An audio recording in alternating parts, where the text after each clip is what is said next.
This was unexpected. Not in Frankfurt, not on a night that was meant to be just another grand national tour stop, and not from Kendrick. But it wasn't just a concert that took place in that arena. A spiritual breakdown occurred. No one was dancing. They were crying, cameras trembling. As Kendrick did something so genuine and intimate, people were practically falling on their knees, screaming and clutching each other. Not even his crew anticipated it. Then he turned off the music. Just Kendrick, no beat, no microphone.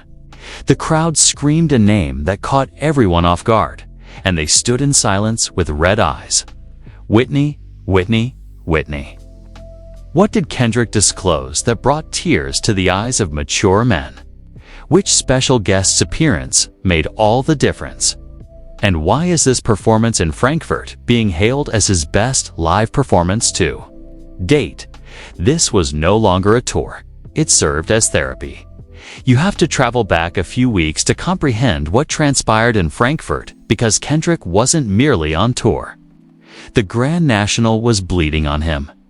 The tour was already well known for its sold-out performances, smashing streaming records and attracting visitors like Rake and SSCA clips. Fans began to see the fissures and the whispers before Franca.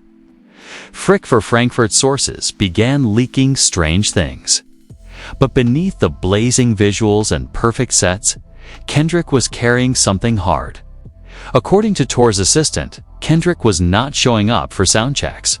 Matondi agrees to spend the next hours backstage by himself, without a phone, without a crew, and in complete quiet. Before the Berlin event, a backstage source told a hip-hop blog, "He's going through it. You can see it in his face. The energy feels different, like he's building up to something big." That's when he broke down mid-verse, paused the tape, covered his face, and performed Mother I Sober. The audience mistook it for a performance element. He terminated the show early and left the stage without saying a word. Is he okay, fans? Ask, as Twitter goes wild. There's a problem with Kendrick. It wasn't intended. He left without accomplishing anything. That never takes place. I hope all is okay with him. It was painful to witness. Some attributed it to fatigue. Others attributed it to familial problems. However, the truth was deeper, according to a Reddit thread that went viral. According to a close insider, shortly before Berlin, Kendrick received heartbreaking news. There was something serious about Whitney. Whitney, Kendrick's anchor, long-standing partner, and mother of his children. And he landed in Frankfurt only 3 days later. Frankfurt is a historic city. The venue was the sole reason the Gasto Kendrick's team chose Frankfurt. It was sacred in addition to being large. Early in the 20th century, the Festel Frankfurt had a troubled past. It was utilized by repressive governments. Later on, it was the scene of demonstrations, uprisings, and revolutionary speeches. There were echoes everywhere. Kendrick expressly asked for this location because he wanted to turn suffering into meaning. Before the show started, nobody understood what that meant. Before the show began, EVRY2 was alluded to in the set list. Fans took notice of something strange. Humble DNA and even Not Like Us, the song that made every other arena tremble, were not included in the printed set lists. The list resembled an album of sadness. Do you feel proud? The actual fans in line were perplexed. Mother? This isn't a night of hoopla. It's a funeral. Is this a concert of gospel music? Although they were unaware of it at the time, Kendrick was about to reveal his innermost thoughts. People in the industry flew out just for this. In music circles, a password had previously been circulated. Kendrick is in Frankfurt doing something. You'll wish to attend. Shaw was seen in one of the VIP boxes. Hours prior to the performance, Rock and AB Soul reportedly flew in. The biggest surprise of all was that Whitney Alfred was not concealed, not backstage, but reported to be in the building. A hazy pic was shared by an unidentified photographer in the front row in all black. A woman who fit her description was depicted. Not talking to anyone, hands clasped, red eyes. Was that her? The atmosphere backstage was tight, but no one knew. Whatever happens tonight, we'll be talking about it forever. The intro, which is unlike anything in BF4, was tweeted and then removed at precisely 9:08 p.m. The room got dark as the lights went out. Just silence, with no music or images. Then Kendrick was in the middle of the spotlight. Just him, no music, no dancers, no microphone. Head down, hoodie on. For 90 seconds, he remained motionless and silent. Then he slowly lifted his hand and spoke the word Whitney in a whisper. The Pride opening sequence began, and the audience gasped. But live, unadulterated, stripped-down piano. Frankfurt was no longer a concert after that. It was an admission. You were let down by Whitney. Kendrick stated that. There on stage, microphone down, voice trembling, audience quiet, and for the next 6 minutes, no one screamed. Since Kendrick stopped rapping, no one moved. He was admitting, T, beat the microphone over you. Kendrick spoke as though he were at a pulpit while he was in the spotlight. His unadulterated voice reverberated through the fest air like a church, devoid of any music. I never paused to cure your suffering, but I let the world hear mine. While you carried everything by yourself, I chased applause. People in the audience burst into tears at once. A woman passed out. She was still crying, so security had to come. To her aid, Kendra went on. I created albums on grief, fatherhood, trauma. A key claimed that he nearly withdrew from the Frankfurt concert completely. I wrote about chains, but I never wrote about the one thing I was most afraid of: losing. Yuki stated he was afraid Whitney wouldn't show up because he hadn't spoken to her in days. Memories they never shared were projected onto the stage, and then the screen behind him flashed to life. It wasn't the tour visuals, though. It wasn't a promotion. They were actual home videos. Rocking his infant to sleep, Kendrick. At family gatherings, Whitney sits by herself. He was holding his head while pacing the studio. These were no showpieces. They were genuine, unvarnished, and intimate. The audience remained silent. The first shift occurred when Kendrick remarked, I told myself the art was for my people. But if I lose my family in the process, who am I? Who am I? He attempted to leave the PTO. Then, right there on stage, Kendrick revealed that he attempted to cancel the Grand National Tour's entire Europe leg. I was finished. I was no longer able to pretend. I instructed my group to return the tickets. I informed Live Nation that I would not be performing on another stage. The Berlin Breakdown, he claimed, was the most authentic thing he had ever performed on stage. People believed it to be a moment. No, I was the one who broke down. Guess who? Nevertheless, persuaded him to continue. Not his team, not his label, not his daughter, Jay-Z. Suddenly, the voice of his daughter fills the spa. A young girl's voice reverberated across the arena. Keep going, Daddy. We adore your songs. The audience went crazy when Mommy said, you can fix it. You just have to try. Rows of people were crying. A man at the front actually knelt down and prayed. He never got to give the apology, but another fan wrote, I thought I was at a rap concert. I ended up at Kendrick's spiritual intervention. Then Kendrick revealed an even more shocking revelation. According to him, the letter Mother I Sober was written for Whitney, not for the industry, his admirers, or even himself. I concealed him in the music since I was unable to speak the words to her face to face. He then sang the song, but it wasn't just bars this time. It was a version with just strings, raw vocals, violin, and piano beat. Kendrick's voice broke. At the bridge, he needed to halt, was picked up for him by the audience. The last sentence was sung by thousands of voices. I pick myself. I apologize. However, this time, Kendrick returned the whisper. I choose us. Whitney gets to her feet, and the audience erupts in applause. Whitney Alford got to her feet in the front row, tears streaming down her cheeks. Just standing, no words. The lens panned in. She was the one. Verified? Definitely. The audience burst out. It resembled a buzzer beater from a championship game. They were yelling. To get closer, several leaped over obstacles. She defended him when a fan yelled, "We love you, Whitney." Then Kendrick met her eyes and said, "That's real love." The microphone hardly picked up Ken's words. As fans had anticipated, the set ended with the unnerving statement, "You gave me my soul back, my soul back."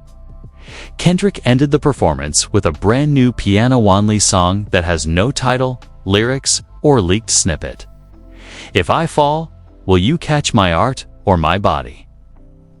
First, can I still be a man if I cry in front of the world? Tell my kids I didn't mean to disappear. I was learning how to come home, Kendrick said in a whisper. When the song ended, Kendrick didn't say thank you, but instead bowed, held his chest, and walked off. There were no fireworks or encores, just silence. By morning, Frankfurt wasn't just trending, it was completely taking over the internet. Language, the show that revolutionized hip-hop. Kendrick Lamar sobs on stage. Whitney stood up. The world stopped. Videos from the performance flooded timelines. They were raw, shaky, and emotional. No auto-tune, no filters, just Kendrick crying in front of thousands of people. Then a new video appeared. And this time it wasn't supposed to. A leaked backstage photo shows Kendrick hugging someone at around 2 a.m. Germany time, when an anonymous stagehand posted a backstage photo to Reddit. The internet went crazy. Because, in the picture, Kendrick was hugging J. Cole. Yes, Jermaine Cole himself with his hoodie on, head down, and hands gripping him like a brother returning from battle.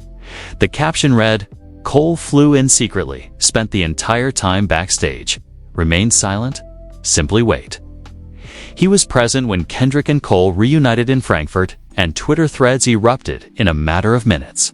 Near detectives wasted no time in obtaining flight records that confirmed a private jet from Raleigh landed in Frankfurt the previous evening, zooming in on background figures from the footage, one of whom did resemble Cole in the shadows, and even bringing up old interviews, where Cole stated, "Me and Kendrick got something deeper than rap. Bro, this is deeper than we thought.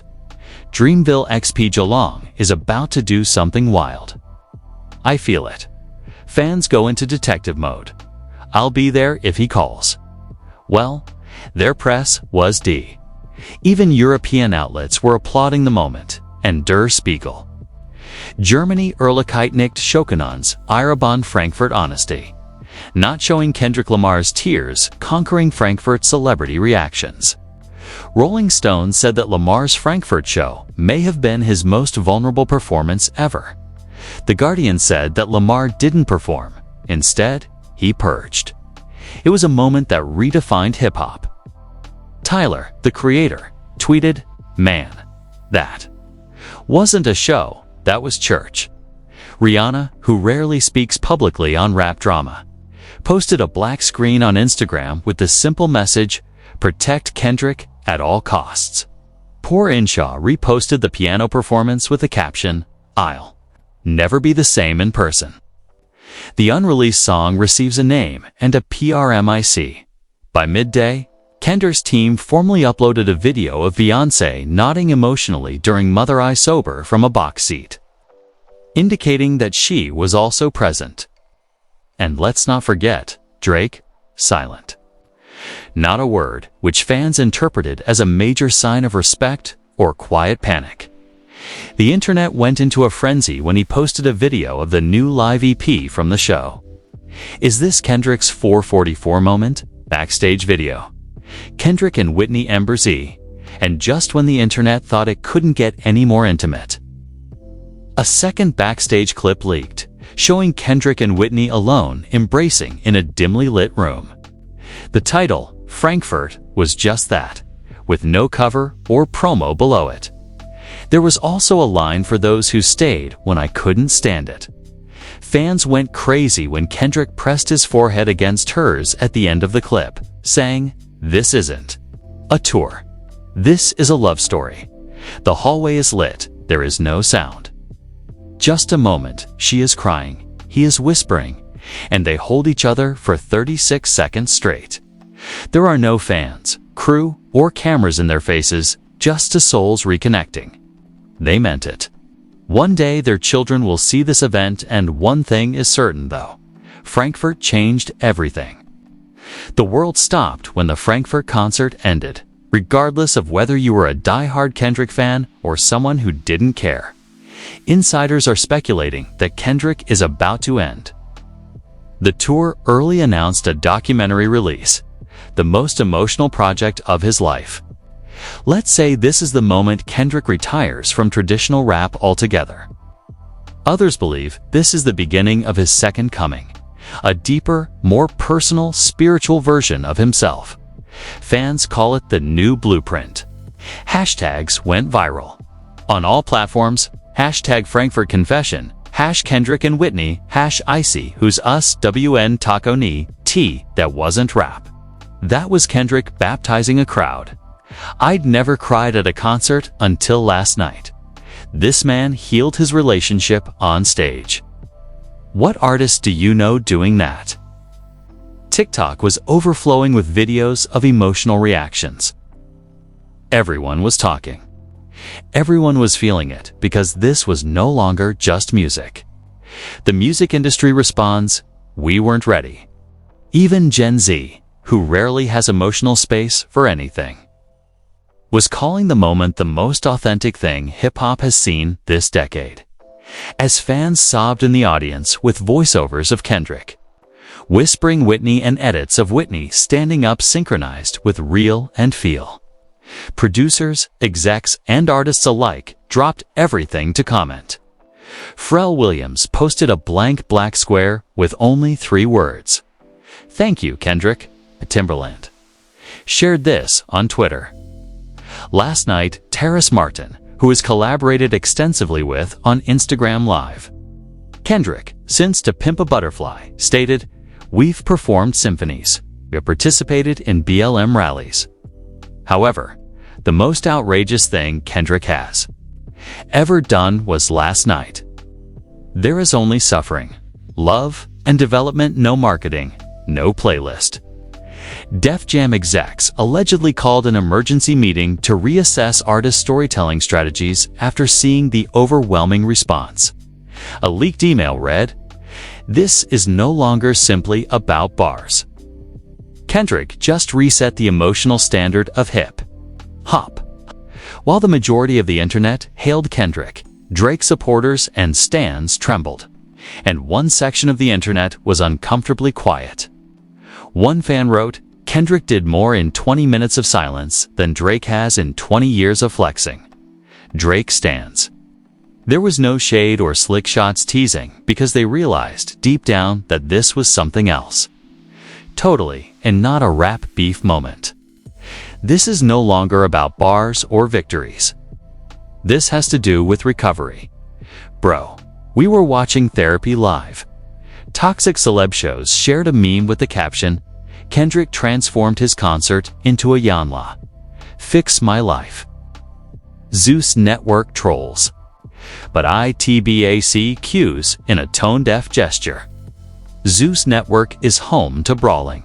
However, it didn't land. The criticism was swift. Read the room. This isn't your circus. You're upset because he did something that your entire network can't do. Show progress. Even celebs applauded. Tiana Taylor said, "Yeah, that was love. It was art. Legacy was that." Within an hour, Zeus removed the article. Mental Health, the NAMI National Alliance on Mental Illness stated, Kendrick demonstrated to the world that strength lies in honesty, not silence. Mental health advocacy groups like Applet commended Kendrick for using his platform to normalize emotional vulnerability. Let's start a fresh conversation about masculinity, trauma, and recovery. The countdown what's coming as the 7-day timer. On Kendrick's website ticked down, fan theories exploded. A new album, a new performance. Therapists started analyzing the performance on YouTube and podcasts. He spoke directly to the Black family dynamic, to emotional neglect, and to generational guilt. And he did it while holding himself accountable. Netflix doc, a live EP from Frankfurt. According to an insider on a Discord forum for Kendrick fans. The team is passing around a Dropbox file called Closure Sessions. That could be the project's title. The fans concur. Whatever it is, it's going to rock the world once more if it's anything like what we just witnessed in Frankfurt. To countdown. Reached 0 minutes, 0 seconds, and 0 hours. The fans reloaded. Meetings were delayed by music insiders. Kendrick's website went dark, and entire subreddits stopped sharing memes. No music video, song, or merchandise release. There was only a new phrase displayed on the screen. You didn't need this. It was for her. Boom. Then KL. Only one image. Loaded on the website. Letters to Whitney, a book cover, and a memoir. It was a stark picture. Not glom. Not glom.